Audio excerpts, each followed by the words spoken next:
27 বছর বয়সে ঈসা নবীর হাতে হাত রাখলেন।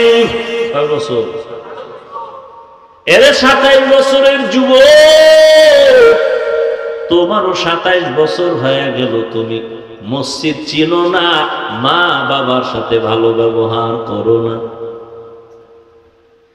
আর 27 বছরে নবীর হাতে হাত রাখলেন। রহমতের নবী মোহাব্বতের নজর দিয়ে তাকালেন। ওমর এত পাওয়ার আলা হয়ে গেল, ওমর যেই পথ দিয়া চলে ওই পথে শয়তান চলে না, ভয় পায়। সেই শয়তান আল্লাহর সামনে চ্যালেঞ্জ দিয়ে দিছে, এই শয়তান ওমরের ভয় পায়। এবার একটু বুঝো বাবা, সেই ওমর জান্নাতের টিকেট হাতে পেয়েছেন, দ্বিতীয় খলিফা জান্নাতি, দ্বিতীয় ব্যক্তি আবু বকরের পর।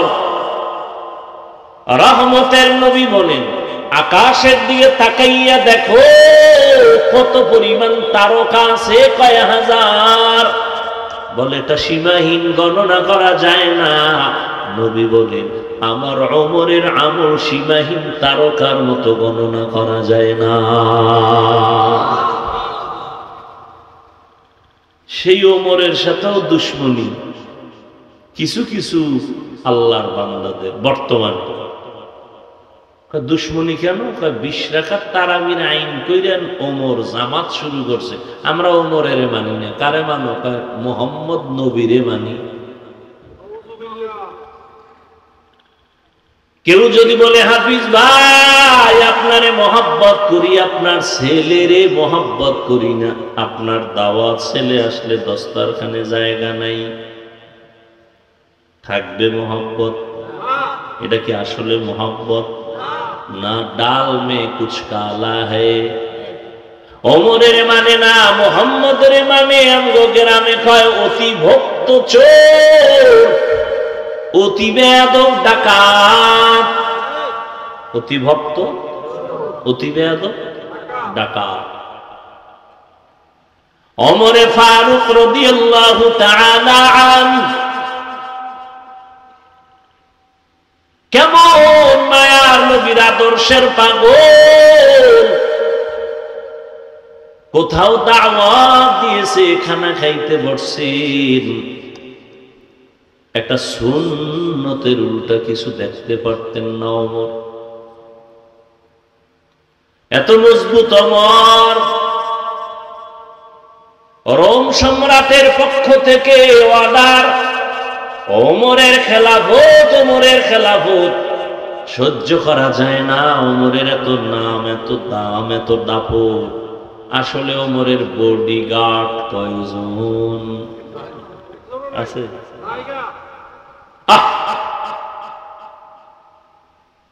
ওমর একজনও বডিগার্ড নাই, তাহলে তো পাওয়ার কেন? এরে মাইরা ফালাও। যার কোনো বডিগার্ড নাই তাকে মারতে এত বাধা কেন? কোথায় মারবো? একজনের দায়িত্ব দিল, তুমি পাইলেই মারবা, তোমার বড় পুরস্কার আছে।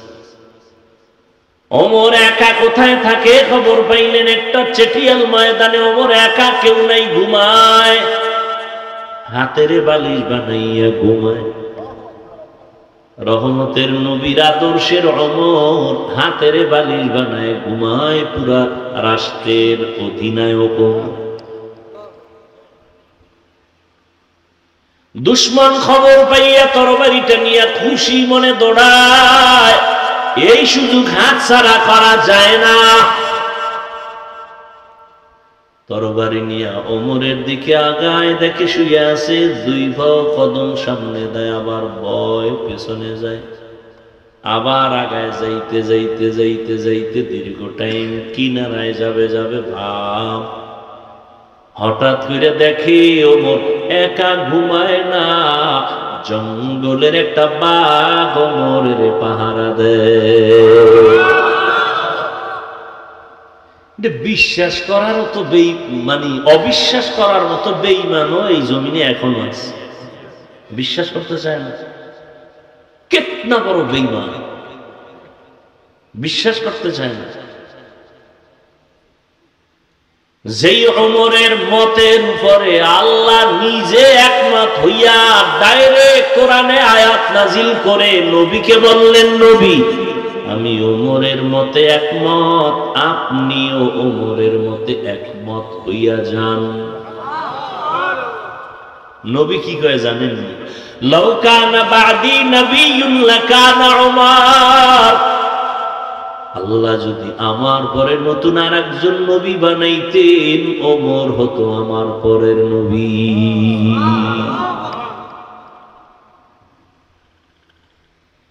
সেই ওমর একা একা চলে, কোনো বডিগার্ড নাই, সিকিউরিটি গার্ড নাই।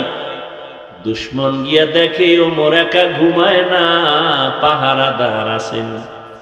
কে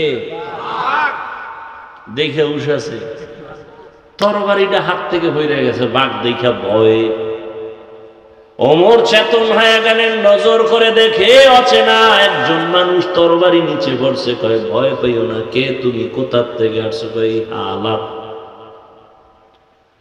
আমি আসছি আপনাকে জবাই করার জন্য, হত্যা করার জন্য। কিন্তু সেই অবস্থা দেখলাম।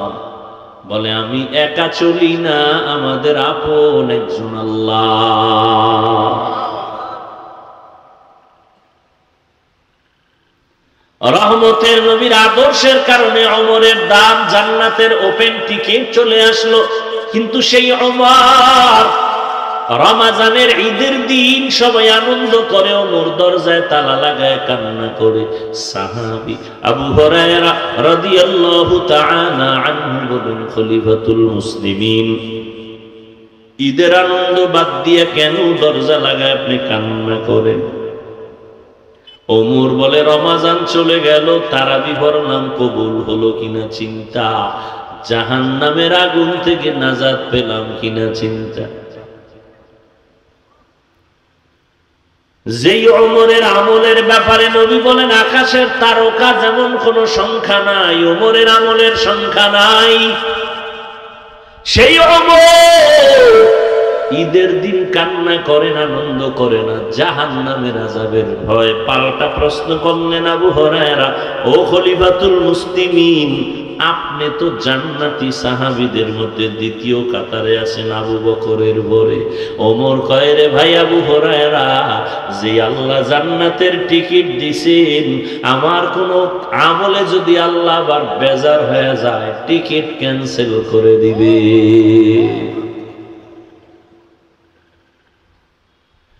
وَمَا أَرْسَلْنَاكَ إِلَّا رَحْمَةً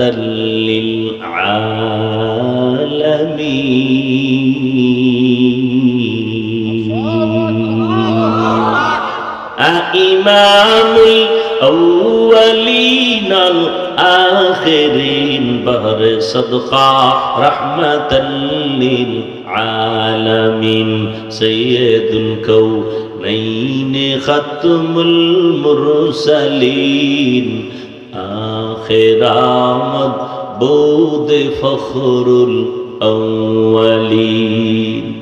ও এলাকার যুবক, ও পর্দার আড়ালের আম্মা জানেরা, বৃদ্ধ বাবাজিরা, আমি আপনাদেরকে হাজী সাহেব গাজী সাহেব বানাইতে আসি নাই। ও যুবক, আমি তোমাকে পাগড়িওয়ালা বানাইতে আসি নাই। আমি তোমাকে বাধ্য করে বলবো না যে তুমি তাবলিগে যাও, না হয় জাহান্নামী। তুমি কওমি মাদ্রাসায় যাও, না হয় তুমি ধ্বংস, একবারও বলবো না। আমি তোমাকে জোর কইরা মসজিদে ঢুকাইতে আসি নাই রে বাবা। তোমার সামনে আমার আল্লাহর কুদরতের বয়ান করে দিলাম। আল্লাহ বিবেক দিছে, এবার বাবু তুমি কোন পথে গেলে তোমার কল্যাণ। তোমার চোখের সামনে সারা দুনিয়ার বিধর্মীরা চায় কালেমা বন্ধ হয়ে যাক, কোরআনের আওয়াজ বন্ধ হয়ে যাক। ওই ফিলিস্তিনের উপরে মুসলমানের ইসরায়েল কর্তৃক বর্বর হামলা, হাজার মুসলমান গলা দিয়া দিতেছে, গলা কাটা শহীদ হয়ে যাইতেছে। ওই আসামের ভেতরে মুসলমান জীবন দিয়ে দিতেছে। চেচনিয়া বসনিয়ার মুসলমানের করুণ হালাত। ও আল্লাহর বান্দার পর তাকায় দেখো, গোটা পৃথিবীর মধ্যে একটা গজব এসেছিল, করোনা। ব্যবসায়ীর ব্যবসা বন্ধ হয়ে গেল, চাকরি বন্ধ, ট্রেন বন্ধ, ফ্যাক্টরি বন্ধ, বাস বন্ধ, দোকান বন্ধ। কিন্তু নজর করে দেখছো রে যুবক বাবারা, এই জমিনে একটা কোরআনের মাদ্রাসাও বন্ধ হয় নাই।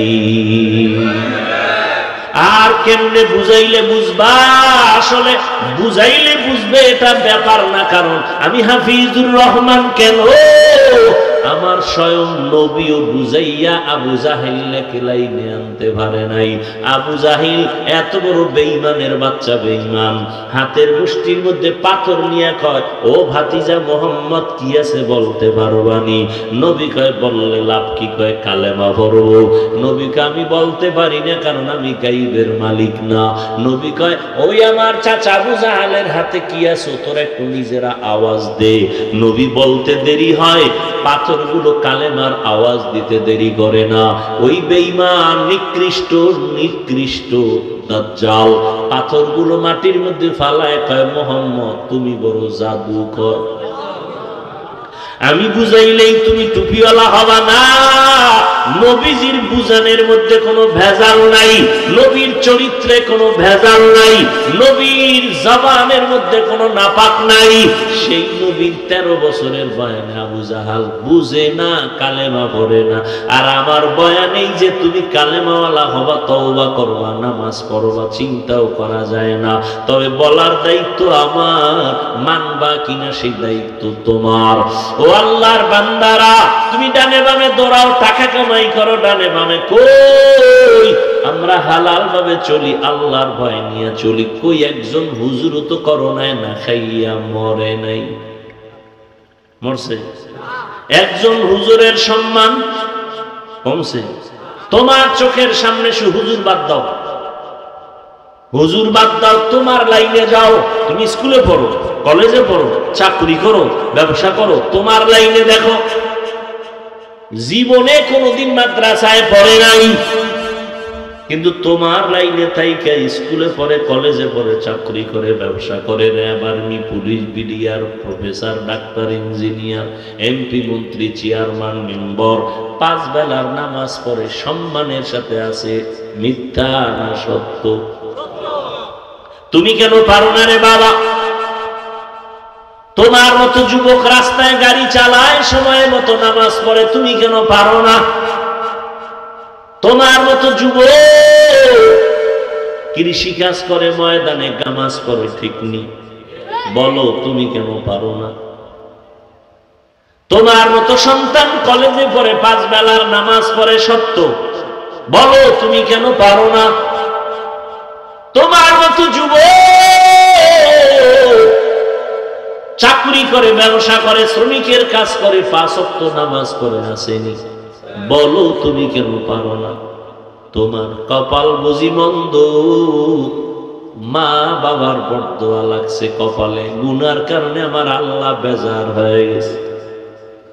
আমি তো তোমাকে বলি নাই ডাক্তার হইও না, ইঞ্জিনিয়ার হওয়া যাবে না, আলেম হওয়া লাগবে তো বলি নাই, বরং তুমি ডাক্তার হও, একজন ইঞ্জিনিয়ার হও, তুমি একজন প্রফেসর হও, তুমি চাকরি করো, ব্যবসা করো, রসুলের আদর্শের মালা গলায় লাগাও, 5 বেলার নামাজ পড়ো, মা বাবার দোয়া নিয়ে চলো, ওলামায়ে কেরামের পরামর্শ নিয়ে চলো, মানুষের সাথে ভালো আচরণ করো, তোমার ব্যবহার মানুষের দেহ যেন মরিয়া গেল, দোয়া করে ছেলেটার ব্যবহার এত সুন্দর, দোয়া ছাড়া আগাইতে পারবা না। এর মধ্যে মুরব্বীদের দোয়া লাগবে, বড় দোয়া নিলে কোনোদিন সম্ভব না। শিক্ষকের সাথে পাওয়ার দেখাও না, কিসের পাওয়ার? মা বাবার সাথে মেজাজ দেখাও, আর মানুষ পাইলি না, মা বাবার সাথে মেজাজ দেখাইলি। বেয়াদবি সব জায়গায় চলে না, মেজাজ দেখানো সব জায়গায় যায় না, মা বাবার সাথে মেজাজ চলে না, শিক্ষকের সাথে পাওয়ার চলে না।